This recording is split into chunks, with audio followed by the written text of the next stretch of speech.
Are the Foodsaver jar sealer attachments gone forever? Hey folks, it's Darcy from the Purposeful Welcome to my channel.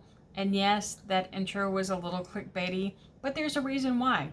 The Foodsaver jar sealer attachments are not available in North America anywhere that you go, unless you go to eBay and you're willing to spend 3, 4, 5, 6 times their worth, and I don't recommend that for anybody. So today what I wanted to do was talk about Foodsaver's response to the seemingly unavailability of this jar sealer attachment, and talk about some alternatives that you can do instead until such time they reappear.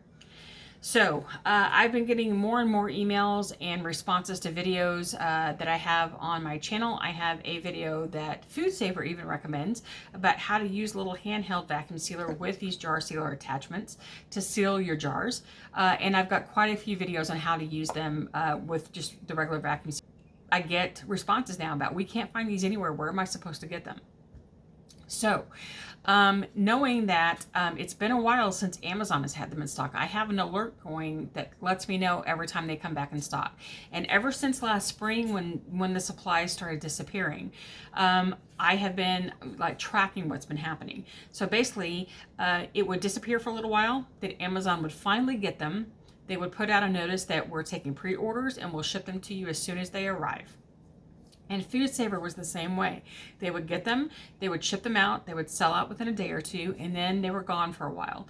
Kept going on and on, but the time started being shorter and shorter between each of the times when it wasn't available. So we assumed that meant they were all good, that they were coming back. The problem is, ever since about January, they have just kind of disappeared. Foodsaver hasn't had them for a while. Amazon hasn't had them for a very long while. And so I thought I would reach out to Foodsaver and ask, what's going on? So here's the response I got back from Foodsaver. We have no clue.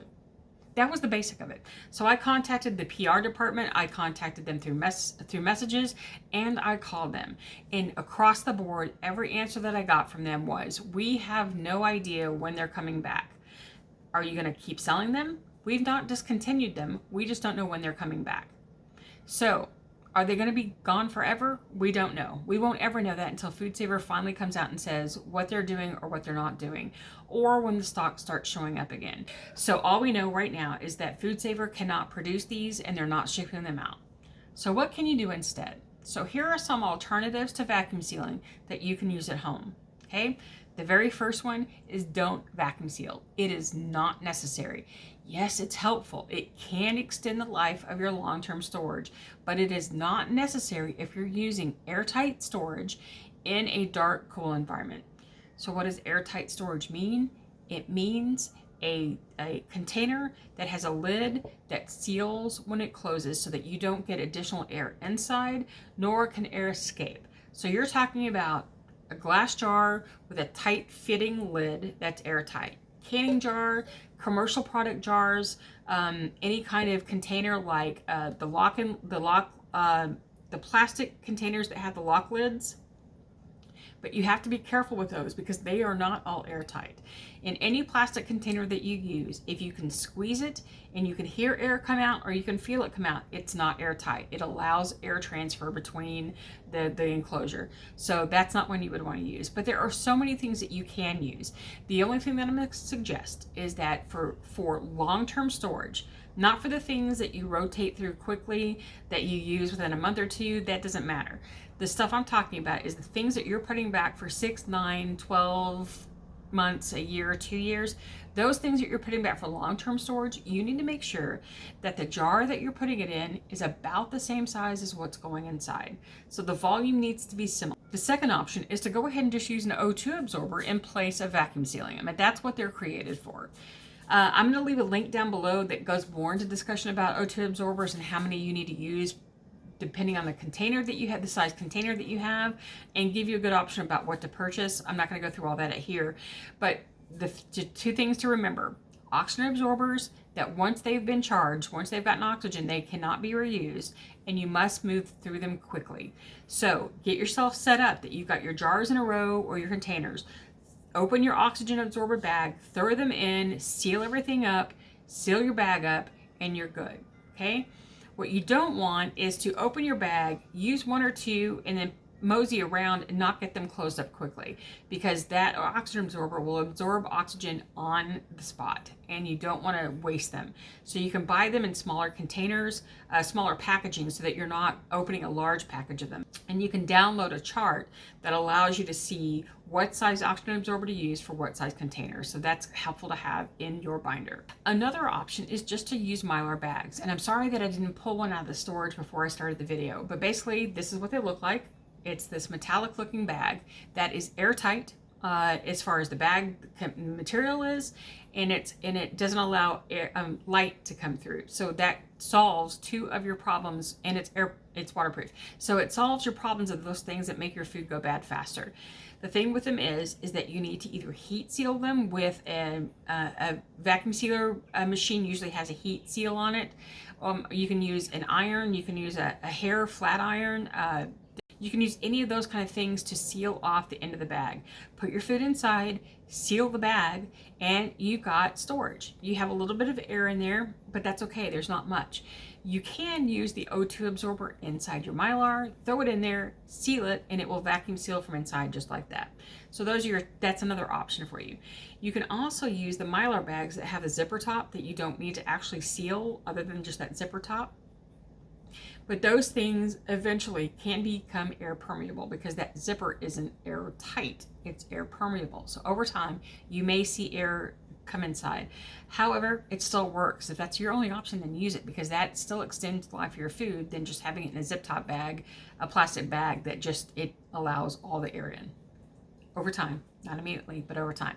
Another option is just to use your Foodsaver and the Foodsaver bags that come with it. For most foods, it's fine. For any kind of dry goods, it's fine to vacuum seal that way, and it works well. The only problem is for things like rice or dehydrated foods, which is what I specialize in on this channel, is that those things contain hard edges that can create holes in your vacuum sealer bag over time. So what I suggest instead, if you're going to put dehydrated foods inside the vacuum sealing bags, to wrap it in something else, like some parchment or baking paper, paper bags, paper towels, double bag it with another Foodsaver bag. If you've got like an old one you're not using anymore, use it and then put it inside of a larger one and vacuum seal that. Use a zipper bag. I mean, just any kind of zip top bag. Adding those layers helps stop the eventual break of the plastic on the outer layer that makes your food go bad over time. Another option is a little more far-fetched, but it does work. And I don't own them because I've never been able to get them since I stupidly got rid of mine when I first got my vacuum sealer. It came with a couple of the chambers to use, and I thought, I'll never use those. I'll just give those away. Okay. Foodsaver created these canisters that were vacuum sealable. So they were a canister that you could store food in, you could vacuum seal the canister, and then it would be great for you. However, those are not available any longer. They don't make them, so they're not widely available. I know that somebody posted in the dehydrating group today that in the UK, you can still get them reasonably inexpensive. I mean, they were just pretty much the price of what they were retail when they were made. But in the United States, when that one, I think it said it was $16.99, but in the States, they're like $169.99 for the whole set. I may be wrong about the UK price, but it was low. But for here, you can't get them that cheap unless you can find them in a thrift store, or you find somebody on eBay who doesn't really know what they're selling, so they're not jacking up the price. You might be able to find them that way. Ask around. Your friends might still have some back in their cupboards that they don't care about either, and then maybe you can get them that way. But those canisters actually work for vacuum sealing for your canning jars. So you put your canning jar in, lid on, ring on, put them in the canister, vacuum seal the canister, and it vacuum seals your jar. Take it out of the canister, put it on your shelf after you've marked it, and you're good to go, okay? So if you can find those canisters, that would be a great way to do the same kind of process as the jar sealer attachments. You're just using a canister instead of instead of creating it just on its own. The problem again though is that those canisters are not readily available unless you can find them at thrift stores, or you find an alternative on Amazon, which I know there are a couple out there. I still haven't gotten one yet to try it. It's on the list of things that I need to do.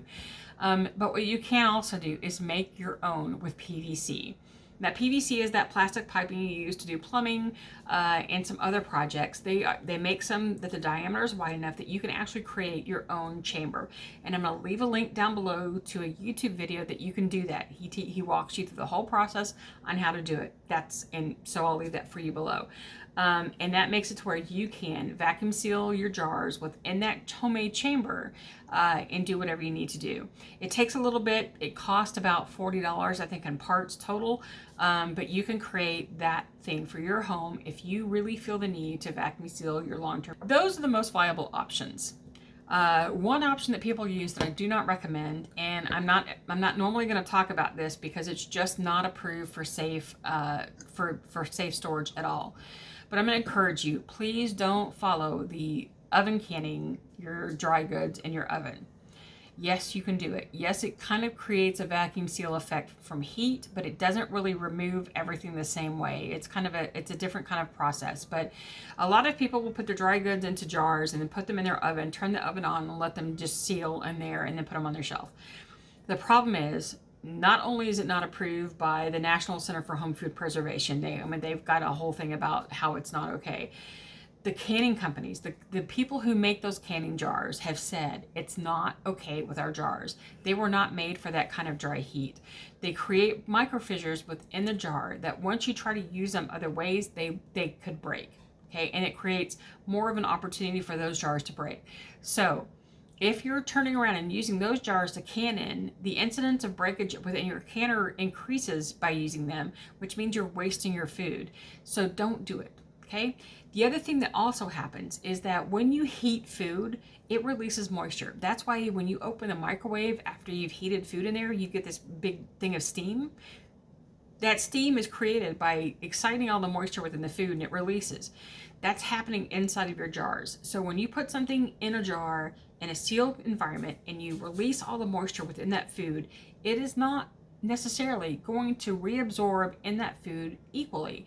So what you might end up getting is pockets of moisture in some food that's not equal to moisture in other foods, so that you have something that's a little too wet and over time it can mold. You don't want that, because then you've just wasted everything in that jar, because once you've got mold inside a jar, you have to throw the whole thing away.